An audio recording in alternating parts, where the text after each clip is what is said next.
પુનિતભાઈના કેસની અંદર જે સીટની રચના બાદ સીટના અધિકારીઓને આ ગુનાની અંદર હજી અગાઉની જે તપાસ થઈ છે એ તપાસ અધૂરી લાગતા આ ગુનાની અંદર અમુક કલમોનો જે ઉમેરો જે બાકી હતો તેની કલમોનો ઉમેરો કરવા માટેનો ગઈકાલે કોર્ટની અંદર રિપોર્ટ થયેલો, તેમાં બીએનએસની કલમ 61(2) અને 126 મુજબનો ઉમેરો કરવામાં આવેલો છે। ત્યારબાદ આ કેસની અંદર વધુ ઇન્વેસ્ટિગેશન માટે અગાઉના જે અધિકારીઓએ જે તપાસ કરી છે તેમાં જે ખૂટતી કડીઓ છે અને આ જે કેસ છે એને જોડતી કડીઓ કોઈ હોય, કોઈ કોલ રેકોર્ડ્સ, વિડીયો રેકોર્ડિંગ્સ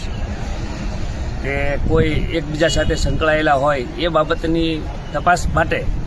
આ સીટના અધિકારીઓએ આ જે આરોપીઓ છે, જે પકડાયેલા આરોપીઓ 8 આરોપીઓની 7 દિવસ માટે ફર્ધર રિમાન્ડની માગણી નામદાર કોર્ટમાં અરજી કરેલી, જે તમામ પાસાઓને સમક્ષમાં રાખીને નામદાર કોર્ટે આ તમામ 8 આરોપીઓના 3 દિવસના એટલે કે સોમવાર 12 તારીખે સાંજના 4 વાગ્યા સુધીના ફર્ધર રિમાન્ડ મંજૂર કર્યા છે। એટલે હવે આગળની તપાસ સીટ દ્વારા આરોપીઓને સાથે રાખીને કરવામાં આવશે, એટલે આ ગુનાની અંદર તાત્કાલિક આ ગુનાની જે સત્ય હકીકત છે એ બહાર આવે એવી અમારી સૌની માંગ છે। ઘરની વીજળી સ્વયં બનાવવા આજે સે સોલારનો સંપર્ક કરો।